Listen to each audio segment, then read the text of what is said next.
Oi, pessoal! Então vamos para a nossa terceira e última parte sobre contestação. Até lá no primeiro vídeo eu achei que eu ia conseguir fazer em duas partes só, mas realmente a matéria é bem extensa e eu gosto de trazer ela bem detalhada para todos vocês terem uma visão geral sobre o tema, tá? Então, o que nós falamos lá? A contestação, ela é a defesa do réu, faz parte, integra a fase postulatória da ação. Ela vem depois da petição inicial. Na petição inicial, o autor traz todos aqueles fatos que ele entende constitutivos do seu direito, alega toda a matéria que ele entende que embasa o seu direito, faz os pedidos. O réu, na contestação, ele, ao revés, traz todos os fatos que ele entende que são a sua defesa perante aqueles fatos trazidos pelo autor. E a contestação, ela se divide em duas partes. A primeira parte é lá a questão das preliminares, né, que nós falamos largamente na aula anterior. Então, ele tem que trazer aquelas preliminares de pronto. Então, como é que estrutura? Vamos pensar em termos de estrutura de petição, tá? Até para prova de OAB e coisas assim. Tu vai lá, já está distribuído o processo, então, excelentíssimo senhor doutor juiz de direito da, sei lá, segunda vara civil da comarca de Porto Alegre, processo número tal, então põe lá o endereçamento aqui do lado, processo número tal, identifica ali autor fulano, réu beltrano, e aí vem fulano de tal, qualifica, que é o réu, que é o teu cliente, qualifica, brasileiro, casado, comerciante, residente domiciliado na rua tal, número tal, portador do CPF, CNP, carteira de identidade, e-mail, vem respeitosamente perante Vossa Excelência apresentar contestação, aí coloca lá grande, contestação em a ação fulana de tal, ação de indenização, ação de alimentos, ação de qualquer coisa, ação proposta por fulano de tal, aí coloca lá o nome do autor pelos fatos e fundamentos que passa a expor. Esse é o teu preâmbulo, é aquela partezinha que vai até mais assim pro ladinho, né? E aí, qual é o ponto 1? Preliminares. Bom, ali tu vai trazer todas as preliminares dentro daquele rol que a gente viu na aula passada e na aula anterior. Não tem preliminares. Claro que pode não ter, né? Vamos combinar que não é sempre que tem as preliminares, mas quando tiver, o local é esse, logo depois. E aí, então, tu vais falar dos fatos, né?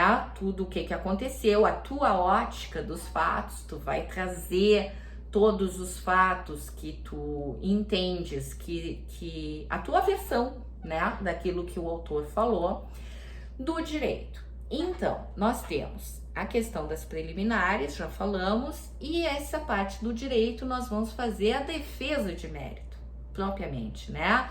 Então, aqui é o nosso momento de falarmos sobre tudo aquilo que o autor alegou. Então, esse é o momento de a gente contestar efetivamente o direito que o autor diz que possui, e a gente vai tentar dizer que não é bem assim.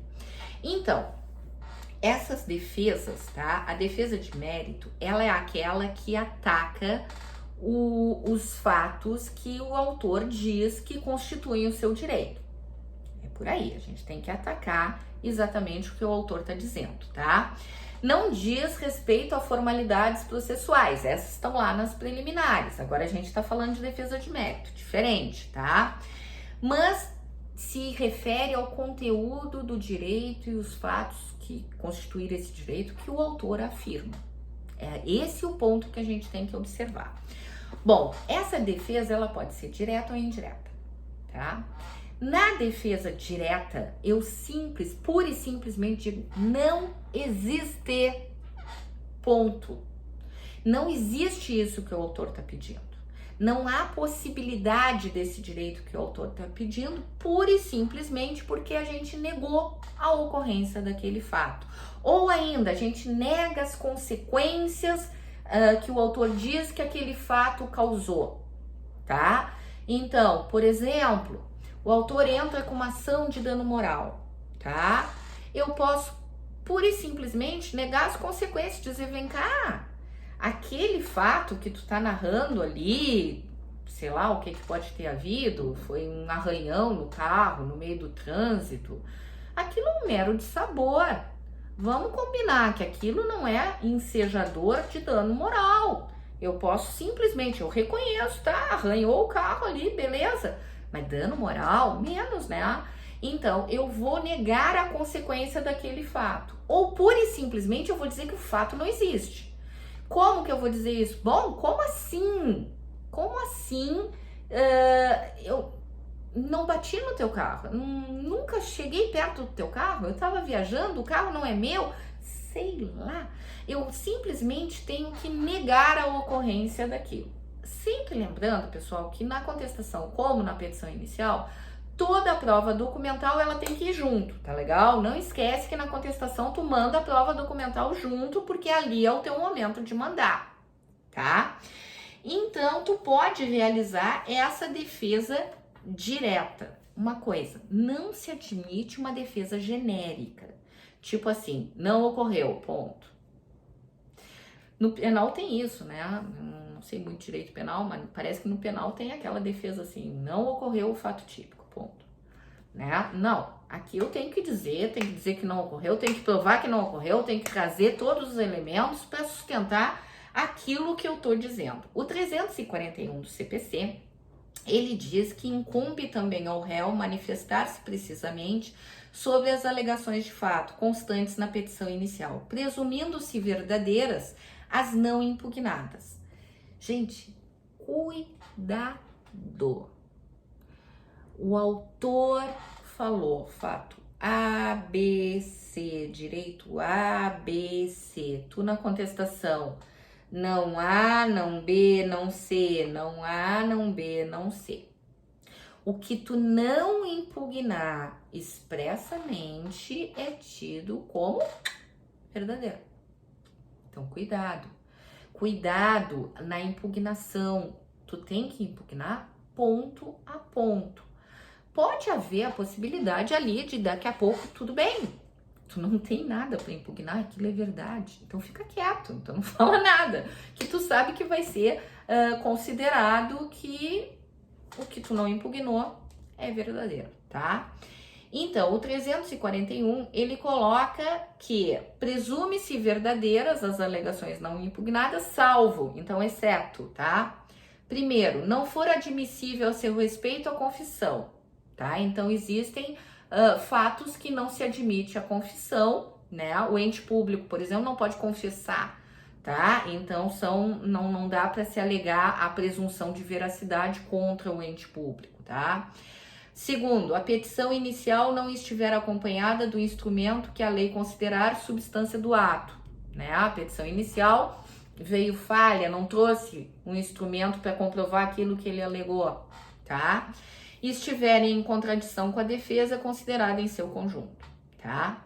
O parágrafo único diz: o ônus da impugnação específica dos fatos não se aplica ao defensor público, ao advogado dativo e ao curador especial. Esses três não vão ter esse efeito de terem confessado caso passe alguma coisa que eles não impugnaram devidamente.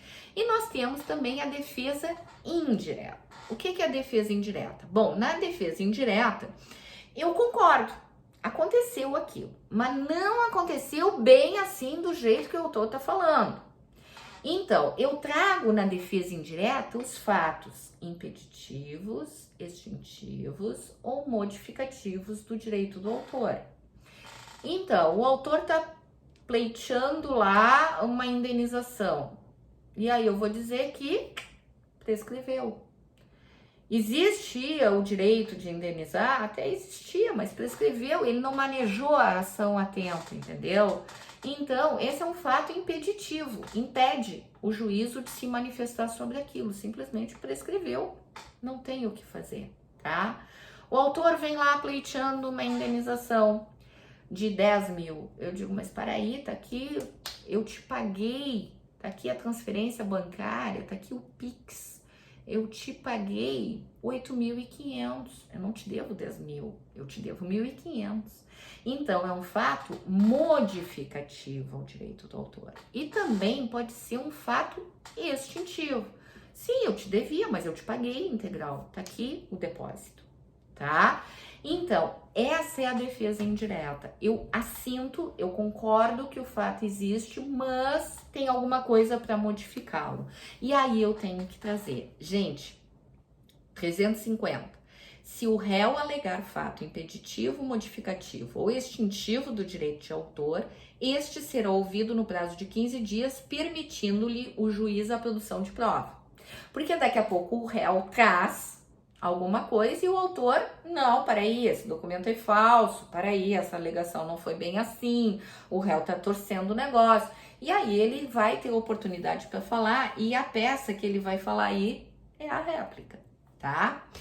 Agora, uma coisa importante que a gente tem que ter na cabeça. Gente, o ônus da prova, tá? 373. O ônus da prova incumbe, primeiro, ao autor, quanto ao fato constitutivo do seu direito. 2. Ao réu, quanto à existência de fato impeditivo, modificativo ou extintivo do direito do autor. Gente, quem fala prova, tá? E aí vamos pensar em prova. Quando tu traz, então, lá na tua contestação, vamos voltar para a contestação. Eu tive lá o excelentíssimo doutor, eu tive o número do processo, o nome das partes, eu tive o preâmbulo, beleza, digo que vou fazer a contestação, trago alguma preliminar se houver, se não houver, eu vou relatar os fatos, a minha versão. E o direito, rebatendo, tentando contrapor tudo que o autor trouxe, tá? Só que eu tenho que ter ideia que tudo que eu levar contra o autor, eu tenho que provar. E, gente, prova documental acompanha a peça, ponto. Se eu tenho documento já produzido a respeito daquilo, eu não posso me esquecer de juntar daqui 5 dias, daqui 1 mês. Não, eu tenho que juntar junto com a peça, tá? Assim como o autor tem que fazer toda a sua prova documental, o réu também, certo? Bom, tem alguns fatos que eu não tenho prova documental. Então, ao fim da peça, eu vou lá, protesto, provar o alegado por todos os fatos em direito admitidos, em especial oitiva de testemunha, prova pericial, enfim, eu vou arrolar as provas que eu entenda cabíveis para serem produzidas e as quais eu não tive o acesso antes, porque não são provas documentais, vão precisar de um momento especial para elas serem produzidas, tá? E uma coisa importante, depois de eu manejar a contestação, pessoal, pelo artigo 342, eu tenho lá, depois da contestação, só é lícito ao réu deduzir novas alegações quando, primeiro, relativas a direito ou a fato superveniente. Depois do que ele falou, surgiu o fato e surgiu o direito. Segundo, competir ao juiz conhecer delas de ofício, matéria de ordem pública, aquilo que eu falei, pode ser conhecido em qualquer tempo. E no terceiro, por expressa autorização legal, puderem ser formuladas em qualquer tempo e em qualquer grau de jurisdição, que são as matérias de ordem pública que podem ser levantadas em qualquer tempo. Então, em termos de formato, pensando em prova de OAB, né? Então, nós temos lá o direcionamento, ali o autor, o réu, o número do processo, o preâmbulo, as preliminares, a defesa do direito, os fatos, a defesa do direito e o pedido. Como é que é o pedido da contestação? Bom, o pedido da petição inicial é aquele negócio que não termina, né? Porque eu tenho que cercar de todos os lados, eu não posso dormir no pedido da petição, eu tenho que fazer um pedido completo, tá? Então, eu tenho que prestar atenção. No pedido da contestação, ele é mais simples, tá? Por que que eu quero? A improcedência total da ação. Esse é o grande pedido na contestação, eu quero a improcedência. Então, isto posto requer a total improcedência da presente ação com a condenação do autor aos ônus da sucumbência, ao pagamento de custas e honorários advocatícios. Se eu tenho as preliminares, eu vou falar antes. Então, isto posto requer a extinção do presente feito com julgamento do mérito, sem julgamento do mérito, ou eu vou dizer que seja reconhecida a incompetência relativa, eu vou dizer lá que seja reconhecida a coisa julgada, e aí eu vou pedir a extinção total do feito. Aí, vou falar a preliminar que eu trouxer, né? Que seja reconhecida a litispendência, isto posto requer que seja reconhecida a litispendência alegada, tendo em vista o processo número tal, devendo o mesmo ser extinto, né? Então, é por aí que eu vou falar. Então, se eu tiver preliminar, aí eu vou dizer o quê para entrar? Na remota hipótese de não ser acatado o pedido anterior, pedido alternativo, tá? Na remota hipótese de não ser acatado o pedido anterior de reconhecimento da litispendência, coisa julgada, sei lá o que, da preliminar levantada, requer a total improcedência da presente ação. Óbvio, eu vou pedir o quê? A procedência? Não, eu tenho que pedir a total improcedência da presente ação com a condenação, porque é consecutário da improcedência, com a condenação do autor ao pagamento das custas e honorários advocatícios, 20%, tá? Os honorários é de 10 a 20, né, gente? Mas pede sempre o mais, pode ganhar o menos, mas pede sempre o mais. Honorários de 20%. Nesses termos, pede deferimento. Aí vem o protesta provar todo o alegado em todo direito de prova, em todos os meios de prova em direito admitidos, em especial oitiva de testemunha, depoimento pessoal do autor. Eu tenho que pedir, senão não levo, tá? Prova pericial. É isso, tá? Nesses termos, pede deferimento, data e assinatura. Agora, a última coisa para falar, pra gente encerrar 3 aulas de contestação, meu Deus. Não dá para deixar alguma coisa sem impugnar. Se a gente tiver que deixar sem impugnar, porque não tem como impugnar, a gente já tem que saber que aquilo vai ser reconhecido como verdade, tá? Este é o ponto 1, importantíssimo. Ponto 2, que às vezes as pessoas se esquecem, então isso é dica de dia a dia, assim, de advogada, né? Advogada velha, acostumada com as lides forenses. Quando o autor junta os documentos, tá? Na contestação, gente, isso não é dica escrita, tá? É dica de prática jurídica aqui, que eu tenho muitos anos de advocacia e advogo ainda. Quando o autor junta vários documentos, eu tenho que olhar necessariamente um por um, tá? Se eu entender que aquele documento, ele tem algum vício, aquele documento não serve para comprovar o que o autor tá falando, tá? Eu tenho que impugnar. Então, eu tenho que trazer, impugna-se os documentos anexados ao evento 1, OUT 1, 2, 3, 4, sei lá, tendo em vista que não cumprem com a finalidade de comprovar os fatos alegados. Porque às vezes, pessoal, no dia a dia forense, as pessoas vão juntando tudo, né? Junta tudo pra dentro dos autos, quanto menos espera, tá uma zona os autos, né? Então, vamos depurar isso aí, tirar essas coisas que realmente não tem. Cabe a ti impugnar, se o juiz vai acatar são outros 500. Mas cabe a ti te manifestar sobre aqueles documentos, dizendo se servem ou são inservíveis para a comprovação dos fatos e até para serem confrontados com aqueles que tu trazes também aos autos. Pessoal, acabou a contestação. Agora falamos tudo mesmo. Se tiverem alguma dúvida, por favor, coloquem aqui nos comentários. Eu adoro quando tem comentários. Muito obrigada pelo acompanhamento. Esse é um projeto que me é muito especial. Eu adoro fazer isso e eu agradeço demais toda a companhia de vocês. Se tiverem interesse, se gostarem do canal, se inscrevam, acionem o sininho. Sempre que sair um novo vídeo, vocês vão ser informados, tá? Fiquem bem, fiquem com Deus. Um grande beijo em todos. Tchau!